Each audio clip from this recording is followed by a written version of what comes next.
Hello, good morning, friends. Today we will be learning about what is the meaning of softening process and how it is done. Now, what is the meaning of the softening process? Softening is the process by which hard water is made soft, or in other words, we can tell that it is a process of removing hardness causing ions. So, the process in which the hard water is made soft is known as softening process. Now, why there is a need to do so? Because the hard water cannot be used directly in the industry, as it causes problems in the industry. What problems? Such as scales, sludges formation, caustic embrittlement, boiler corrosion, etc. etc. Now, the different types of water softening processes are zeolite process that we are going to study in this, deionization process, lime soda process. So today we will be studying about zeolite process. Zeolite process is also known as permutive process. It is chemically represented as Na2O, Al2O3, X SiO2, Y H2, which is known as hydrated sodium aluminosilicates. Okay. Now, if you get jumbled up with this long chemical formula, I will make it very clear to you so that you can easily memorize it. Okay. Na stands for sodium. So, see, hydrated sodium. Al2O3, it is known as alumino, and SiO2 silicate. So, only sodium aluminosilicates. All these are in the form of a compact of a H2O molecule. So, it is written as hydrated sodium aluminosilicates. Now, X and Y. X stands for the number of molecules of silicon dioxides. It ranges from the number from 2 to 10 number of molecules. Whereas water molecules are represented by Y. It ranges from 2 to 6. Now, the whole chemical formula is compactly written as Na2Ze. While doing the reactions, we cannot write down the whole in the chemical formula. We required a short name. So that short name is Na2Ze, sodium zeolite. Now, there are two types of zeolite: natural zeolite and synthetic zeolite. Natural zeolite that we are found from the nature, that is known as natural zeolite, and synthetic zeolite, that is man-made zeolite. Okay. Now, the natural zeolite are non-porous. It is, for example, natrolite. What is natrolite? Na2O, Al2O3, 4SiO2, 2H2. Now, there are certain disadvantages of the natural zeolite when we compared with the synthetic zeolite. Synthetic zeolites are porous, they possess gel structure, they are prepared by heating together china clay, feldspar, soda ash. Such zeolite possesses higher exchange capacity per unit weight than the natural zeolites.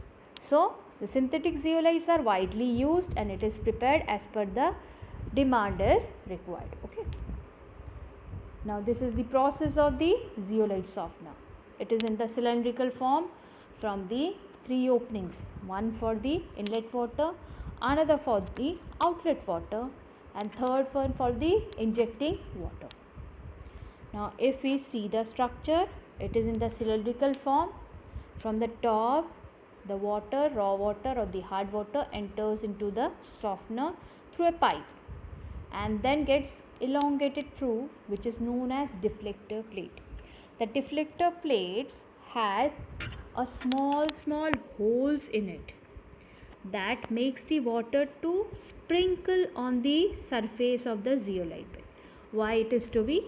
Because the zeolites are in the form of a sand.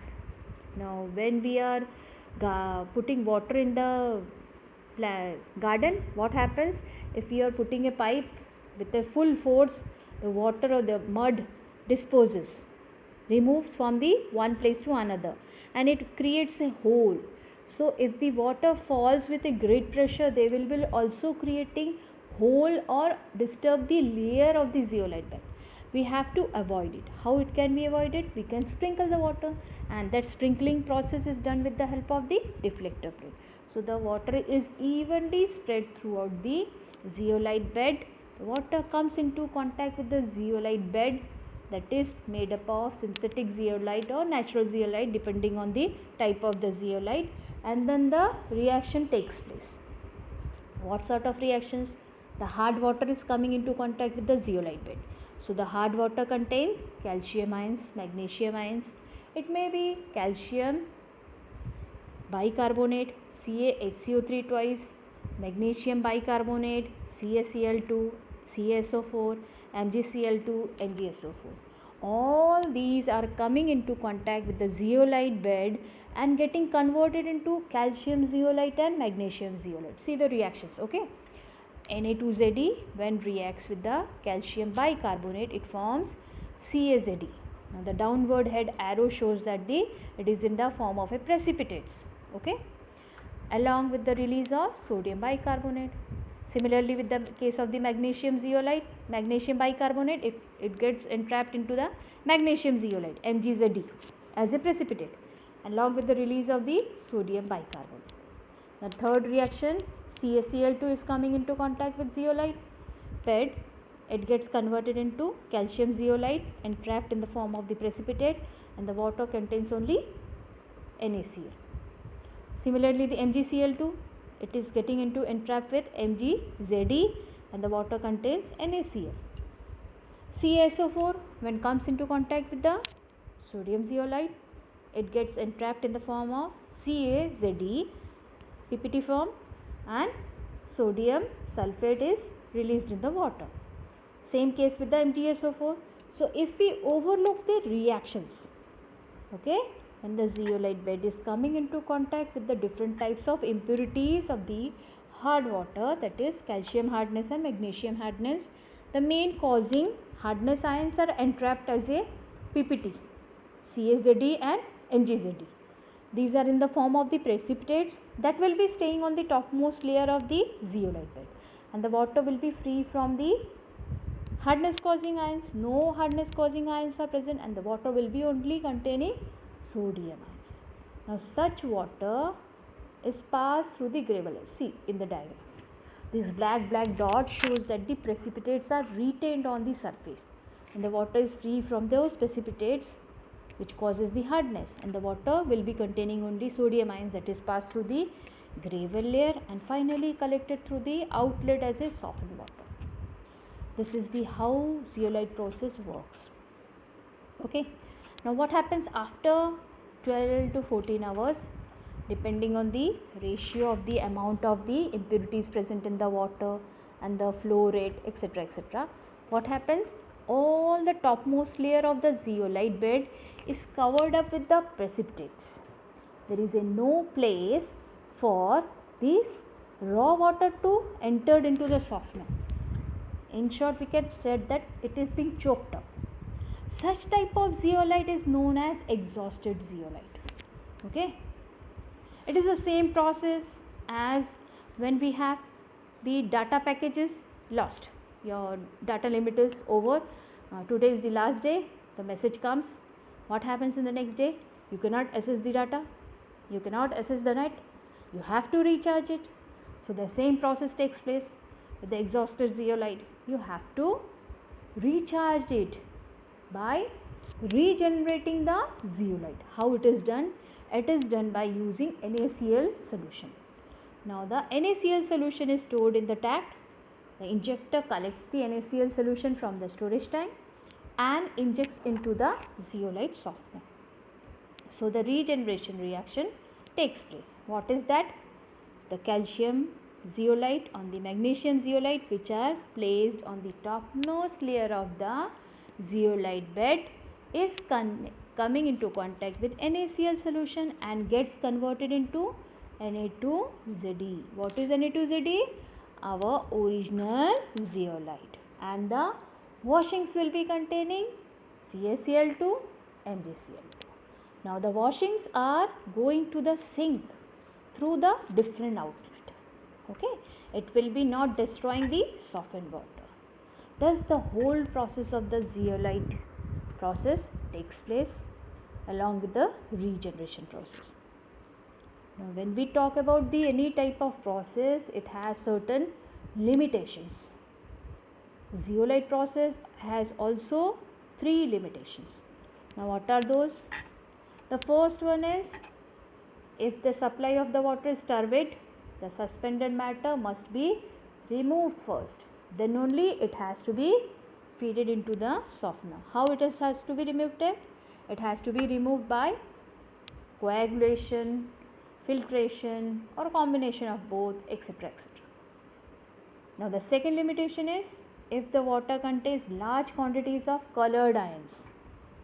If there is any colored ion present in the water, what type of colored ions? Manganese ions Mn2+, and iron ions, that has to be first removed.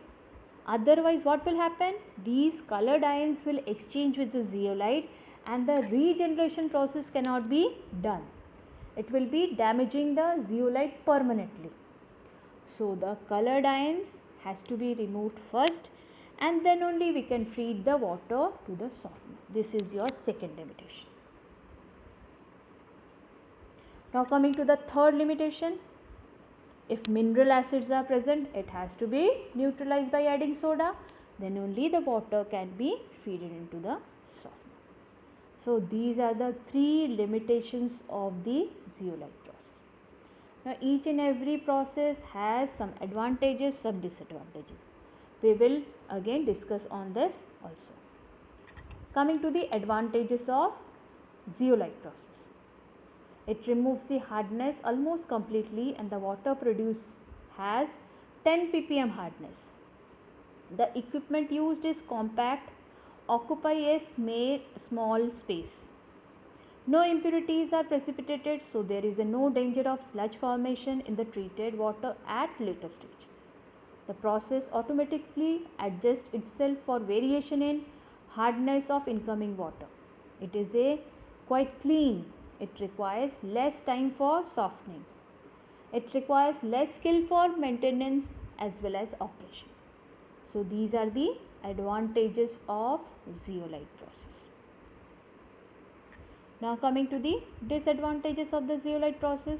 The treated water contains more sodium salts than the lime soda process. The method only replaces calcium ions and magnesium ions by sodium ions, but leaves all the acidic ions such as bicarbonate ions HCO3- and carbonate ions CO3 2- in the softened water. When such softened water containing NaHCO3 or Na2CO3 is used in the boiler for steam generation, NaHCO3 decomposes producing CO2, which causes corrosion, and Na2CO3 hydrolyzes to sodium hydroxide, which causes caustic embrittlement, that is breaking of the boiler material, that causes boiler explosion later. High turbid water cannot be treated efficiently by this method because fine impurities get decomposed on the zeolite bed, thereby causing problems for its working. So these are the 3 disadvantages of the zeolite process. Hope that you have understood zeolite process. Thank you.